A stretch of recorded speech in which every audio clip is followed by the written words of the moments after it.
Well, good evening.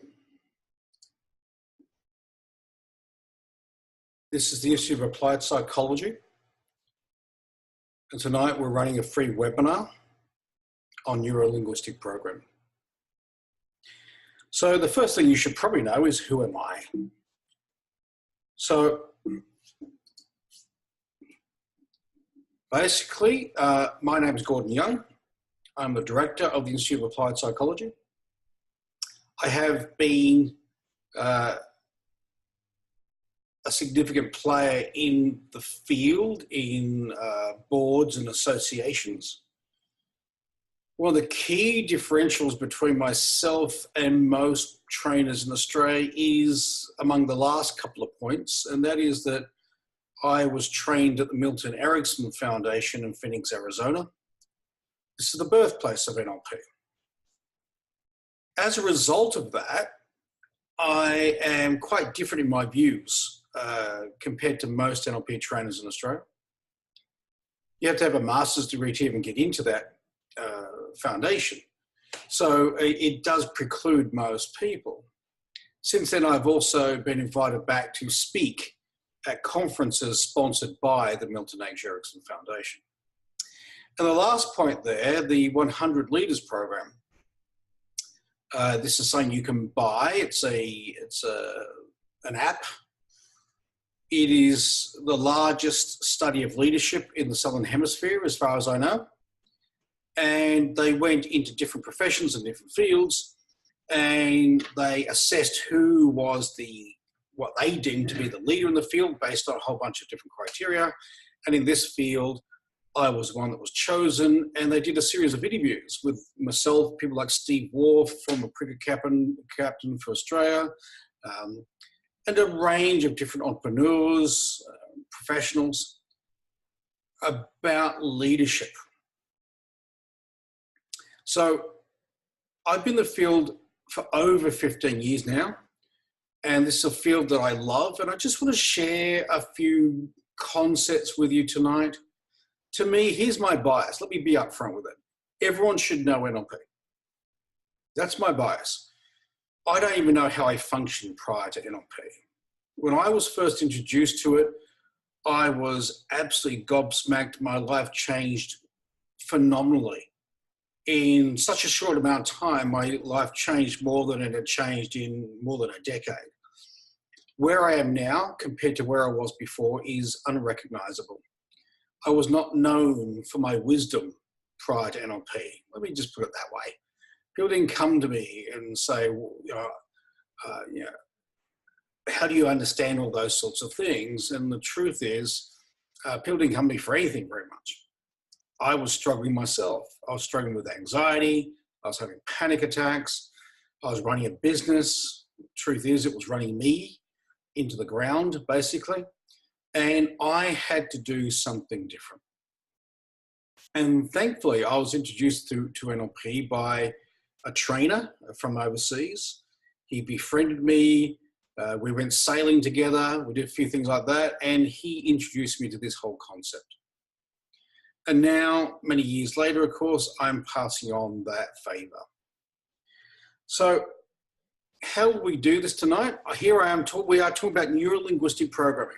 That's how we make a difference here. It's one of the things we do at the Institute of Applied Psychology. Now, I'm sure you will have questions. If you could keep them to the end, that would be great.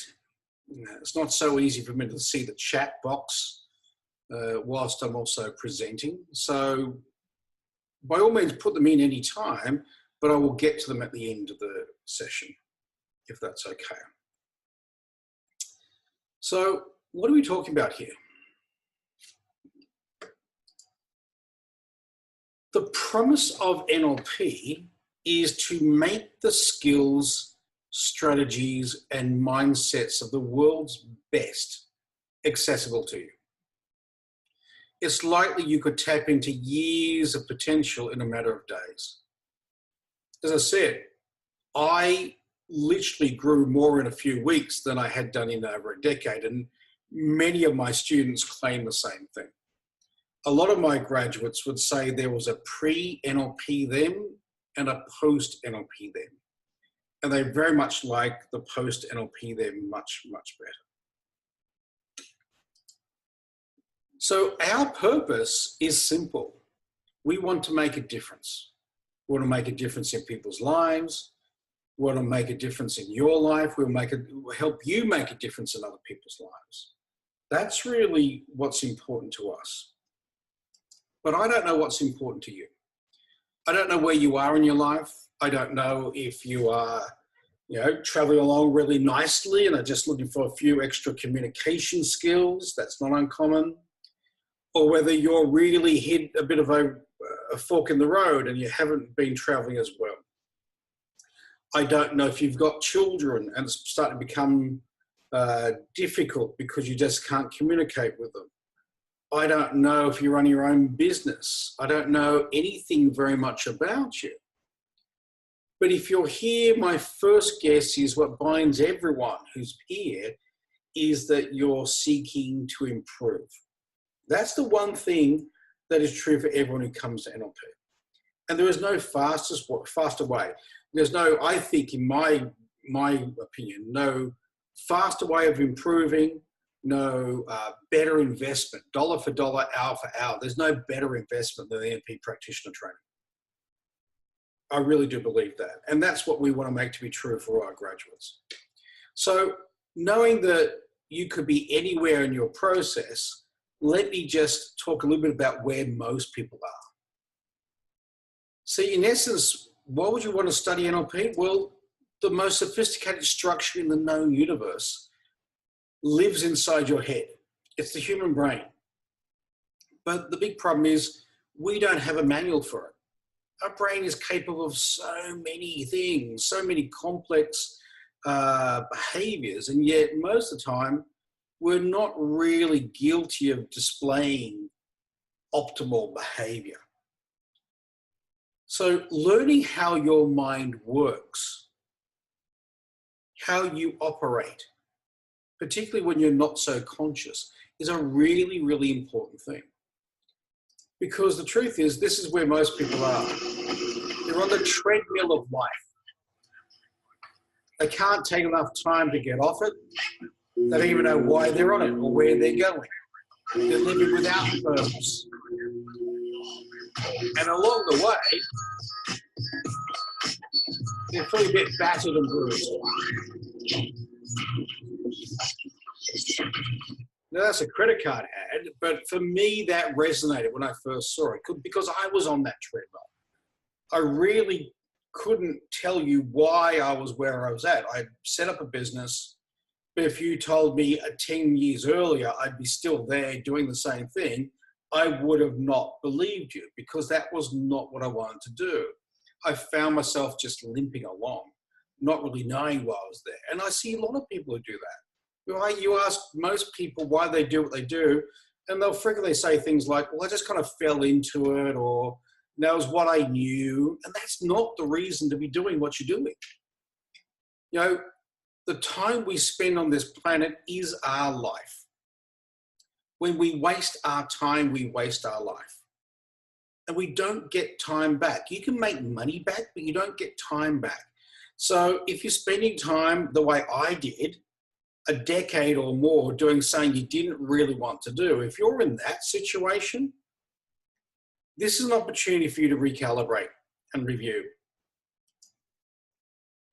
Here's the truth of it. Our success is not determined by our education, our qualifications, or our intelligence. That's one platform. Our true success will come out of the efficiency of our unconscious processes. What do I mean by that? When you're not paying particular attention to what you're doing, what are you doing?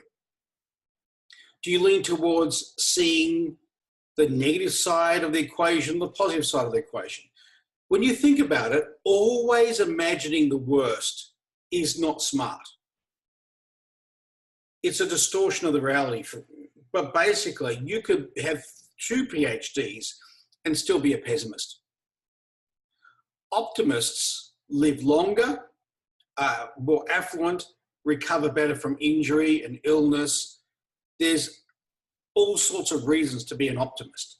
And yet, it has nothing to do with your intelligence. Most of the time, whether it's a personal or professional context, we are just doing what we learned from the ages of 5, 6, 7. We're not consciously challenging our own thoughts. We're just following patterns that we've learned. This does not make us particularly effective. How can NLP specifically help you? Well, the founder of Mind Valley said something, and I thought it was really useful. If you want to be an accountant, study accountancy. If you want to be successful, study success. We get caught up in vocations, but I got news for you. Many of the vocations that you have, and many of the ones people are still studying for right now, won't be around in 5 years. We as human beings have to become employable. We have to be able to add value. We have to be able to be more effective than other people. We have to find a way of making ourselves almost indispensable to businesses because massive change is coming.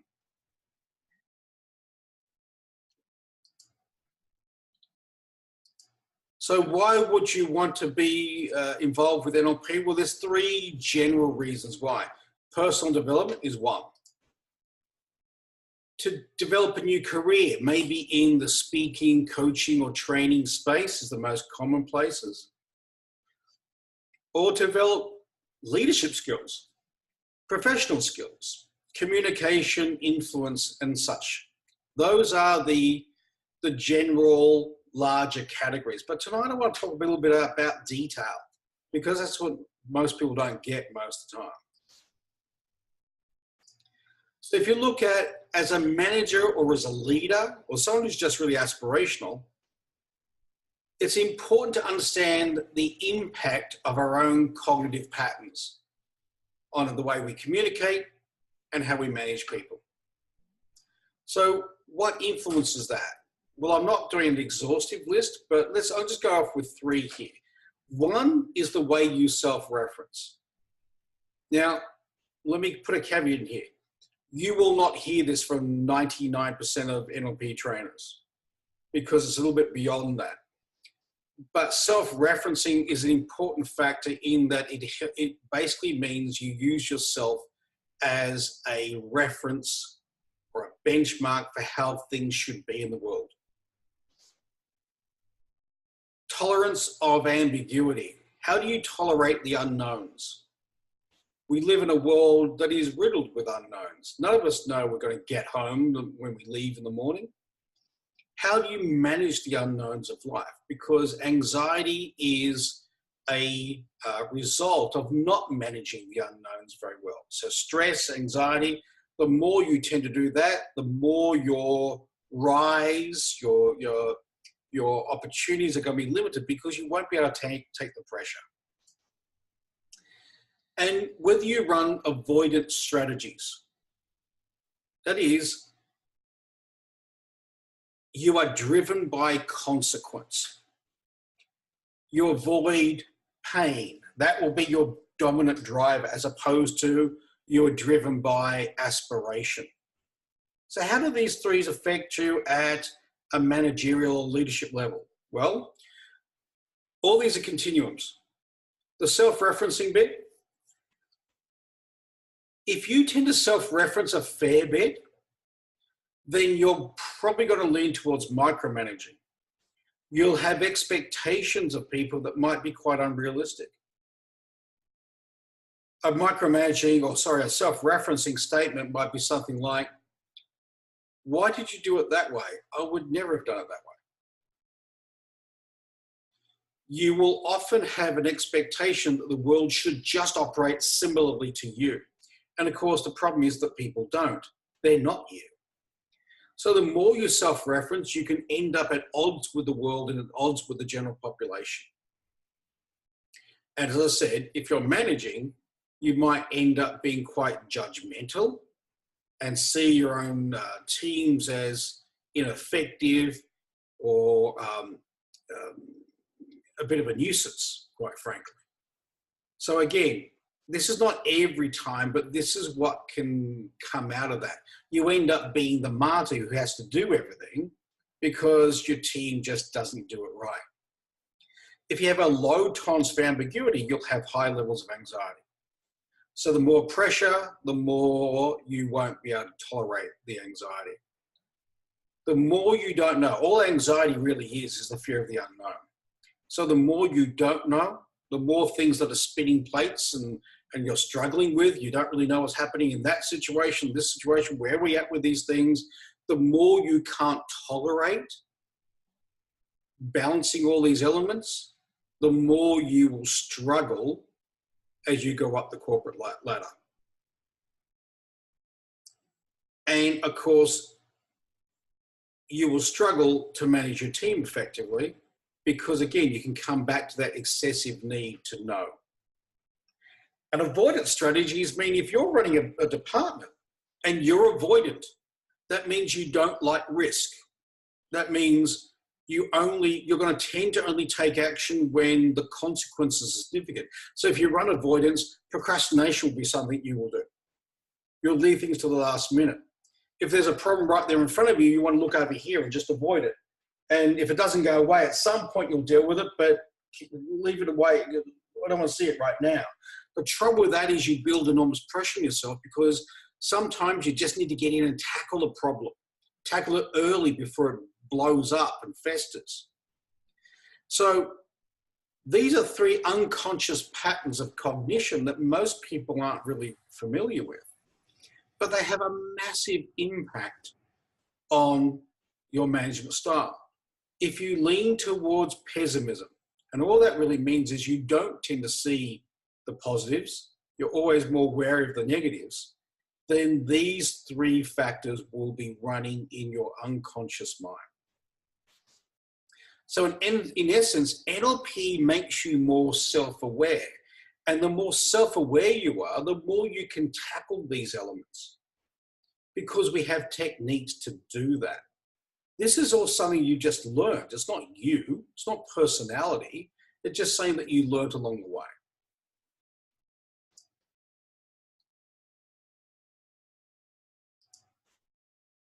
On the other side of the equation, when we talk about others, NLP teaches us to be able to read and predict others. Now, how are you going to be able to do that? Well, you have to be able to recognize their processing styles. Different people are motivated by different factors. Some lean towards avoidance and some lead towards proactivity. If you speak to someone who's very proactive about the risk of consequence, you will not get them to buy in. If you speak to someone who's very avoidant about the possibilities and outcomes, they will not really buy in. You have to know which way people face. You have to be aware of what motivates them from a reward perspective. For some people, they'll have a real strong focus on power, on authority, on personal achievement, and they will often need quick rewards.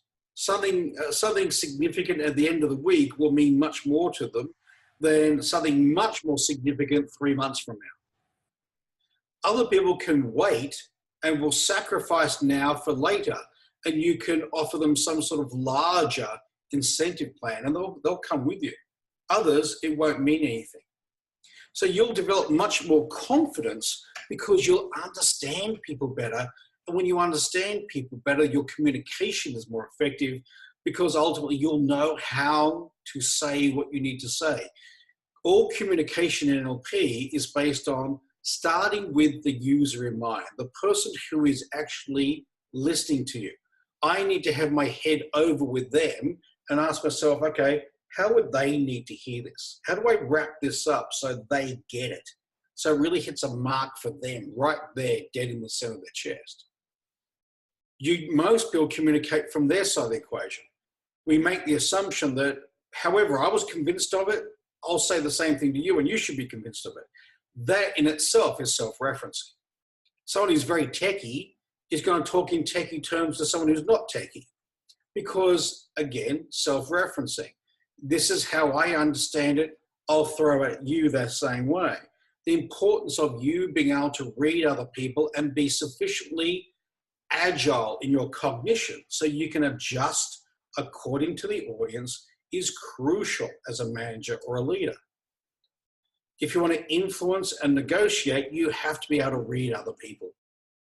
And that is a key component of NLP. Do they lean towards being more visual, more kinesthetic, more analytical? All of these things are aspects of the communication process. How do you be more effective as a communicator? Most people think it's just for how you talk, but in actual fact, it's how you read the person you're talking to. That's where it all starts. And the other thing about this is self-leadership. When you understand your internal processes, you can stop procrastination, stress, overwhelm, and be much more productive and be able to tolerate risk much more. As you go up the ladder, your ability to manage risk, larger budgets, bigger teams is going to be a factor. The truth is procrastination, stress, overwhelm, all these things really amount to one thing, and that is that when you can't make yourself take an action, when you're procrastinating, you just can't get yourself to do it, the truth is you don't know how to manage your own mind. You don't know how to take an action, whether you feel like it or not. And so there's an internal conflict when that's happening. I want to do it. I know I should do it, but I don't feel like it. Well, NLP gives you methods to overcome those sort of typical, very human internal conflicts. It gives you a winning edge. In my experience, the people who know NLP, use it effectively, do very well because they know how to influence and negotiate, not just with clients, but with their management, with their teammates, their colleagues. They know how to get the best out of people. They know how to tailor their message to be heard appropriately. This is a skill set that really should be taught in schools, but it isn't. A good example of someone who really believes in our process is Peter McGuire. Peter McGuire is a Sky business reporter. He's also on places like CNBC, Bloomberg, and other news networks. He does live television, and he comes every year to basically top up, to set himself for the year. And he talks about the training as something that really is significant, equal to some of the best universities in the world. What's the context for NLP? Well, in the professional sense, there's two bits of data I want to draw your attention to. One is that 84% of Australians report that they are disengaged in their jobs, according to a Gallup poll. And the other one, which is disturbing in many ways, is that by 2025, 40% of current jobs in Australia will be gone. They'll either be gone to technology or offshored. That's over 5 million jobs.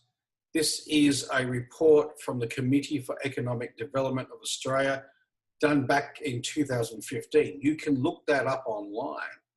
It's scary reading. And what I would say is, it is time for many of us to think about a side career, to maybe add to our skill set, to make ourselves more employable, to learn to be more flexible.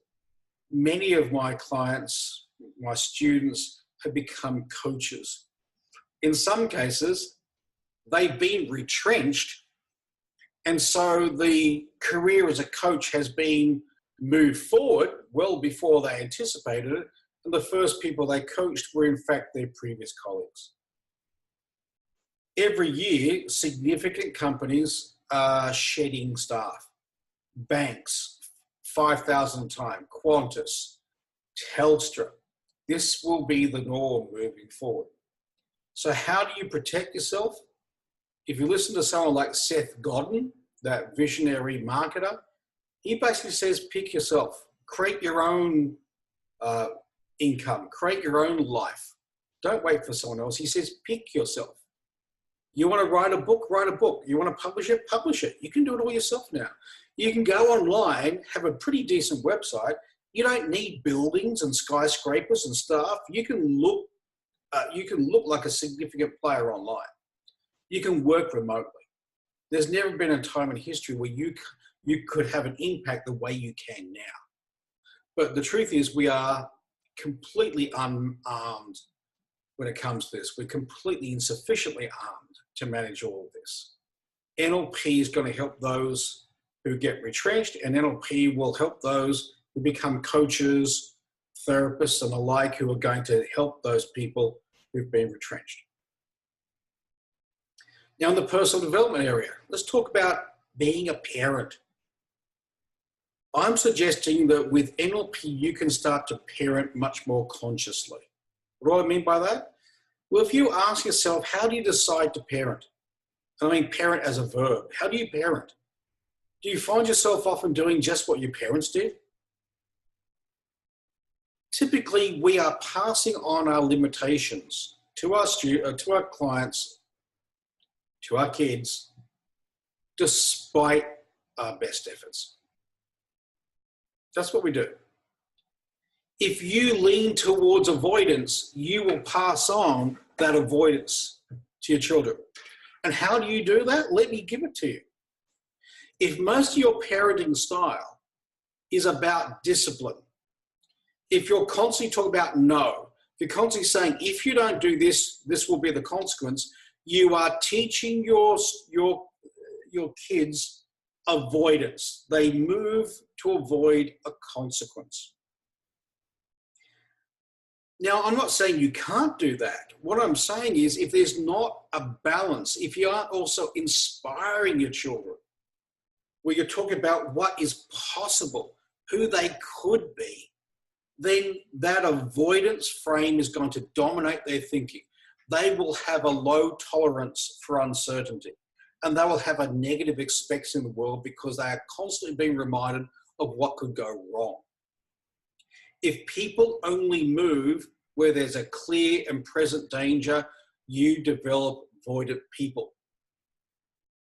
When you are actually reinforcing that in your children, and by the way, they can get a lot of it without you in the general population. But people who run avoidance are not the successful people on the planet. The people who run avoidance are the people at the bottom end of the scale. Success requires that you have a positive expectancy, that you tackle problems quickly. People often think people who are successful just never seem to have problems. They're lucky. That's not true. Absolutely not. They just manage things differently. People who are run avoidance turn molehills into mountains, and people who are proactive turn mountains into molehills. It's a simple equation. But it's a natural unconscious pattern. The more you also run avoidance thinking, the more you develop low self-esteem. So ironically, as a parent, you trying to keep your child disciplined and keep them on the straight and narrow, and you being on them all the time about performance and getting things done, can build them into someone who's highly self-critical and will eventually develop a fairly low sense of self because they're harsh with themselves and they're avoidant. And the more they're avoidant, the moment you're not around, and this is the problem, when you're no longer around and the teacher's not around to say, hey, come on, let's get this done. When they're adults, there is no authority above them. And if you teach your children to not be self-motivated, to not self-initiate, to not want to achieve, if you focus on, I've got to push them to make it happen, then ultimately no one's going to be there when they're an adult, and they will achieve very little in adult life. They will stumble around. They will be mediocre. That is the nature of this. They also will tend to have an external locus control. All that really means is they won't feel in control of very much. And the more you tend to think you don't control very much, the more you'll allocate blame to external factors for the reason why you're not successful. It's all because of my mother. She was very critical. That's why I can't be who I want to be. Bullshit. You're making poor choices. You want to tell me about your childhood and that's why you can't be effective now? I can't give you a better childhood. You know, most of the time when I'm working with people, they've been an adult longer than they've been a child. So their past is done. The most effective way of getting stuck in your life is to allocate blame to something that cannot be changed.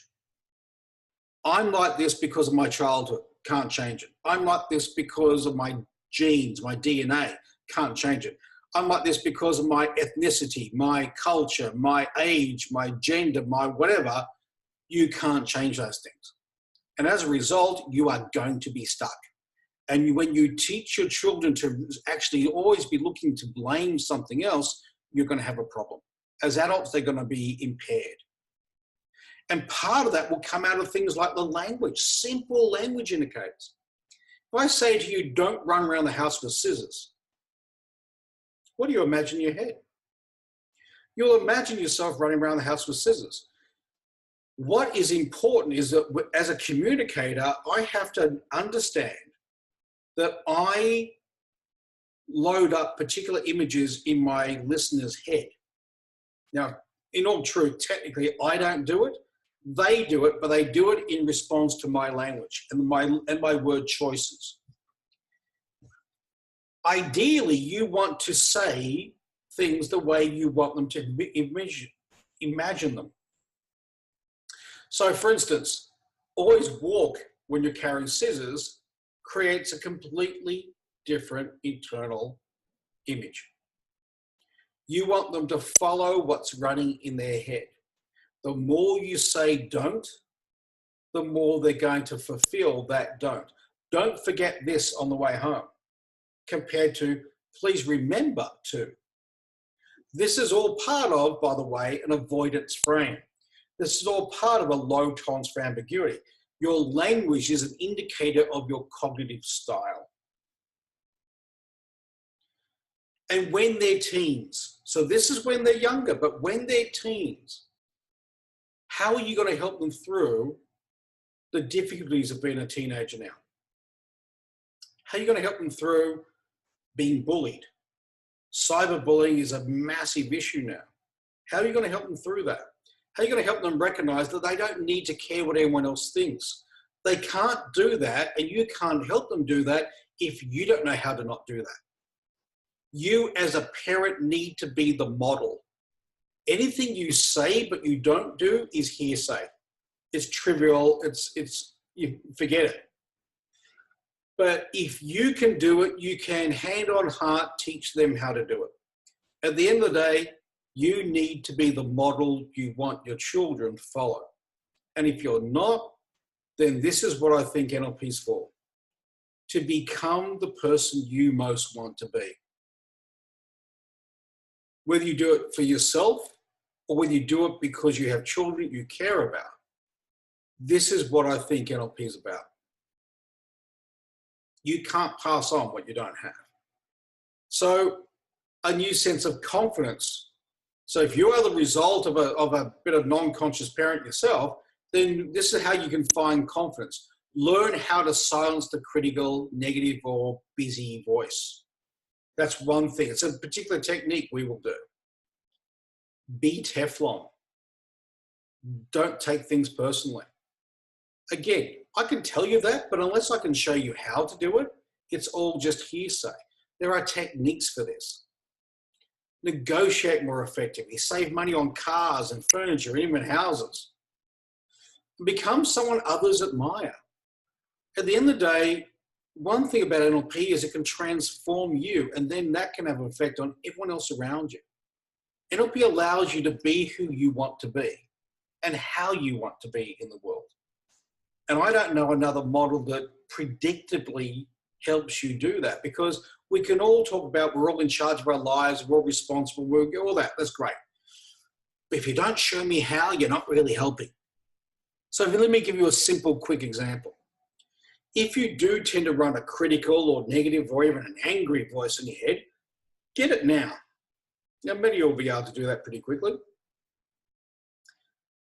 Get that voice inside your head, let it just say the things it normally says. And then notice where it comes from.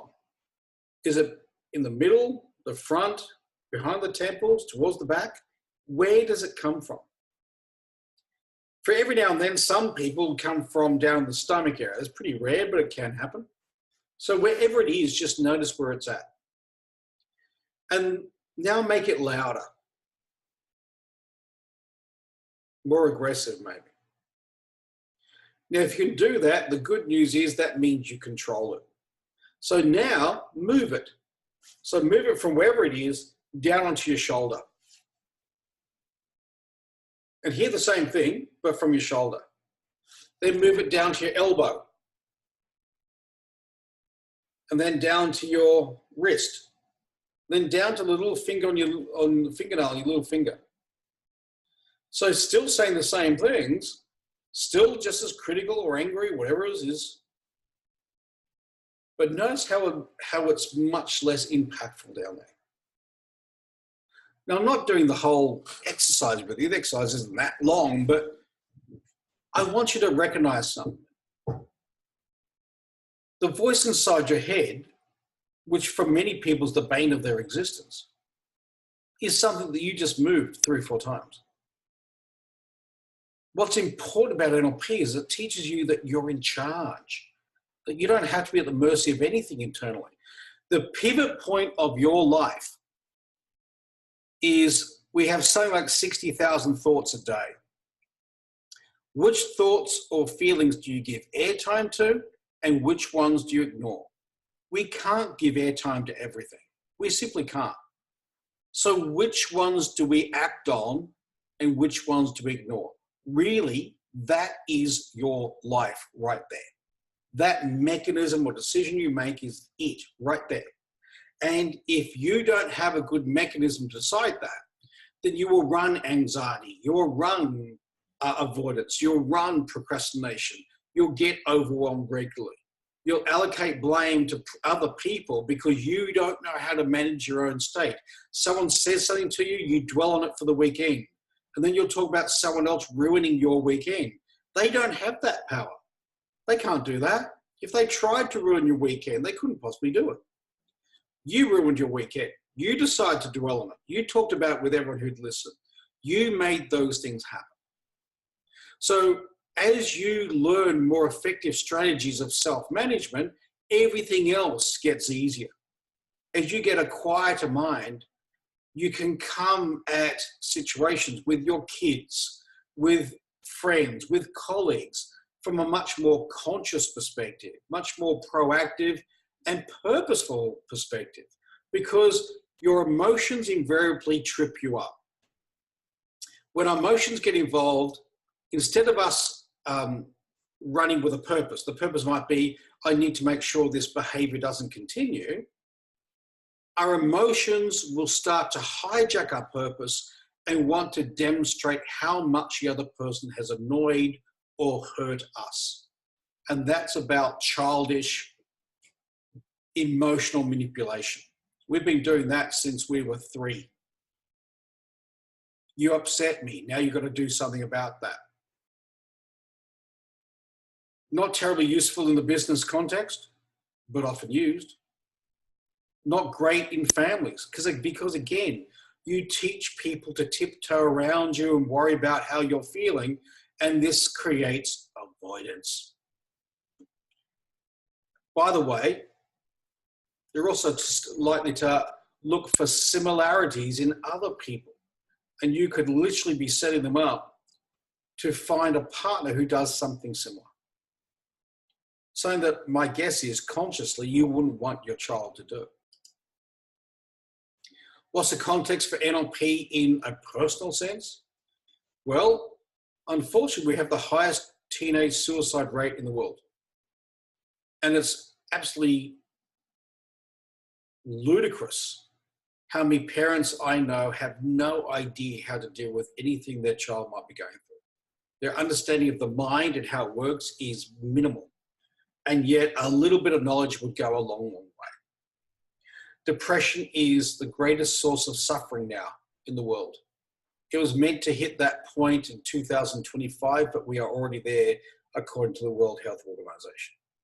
34% of Australians divorce, and of course there's the consequences for the family.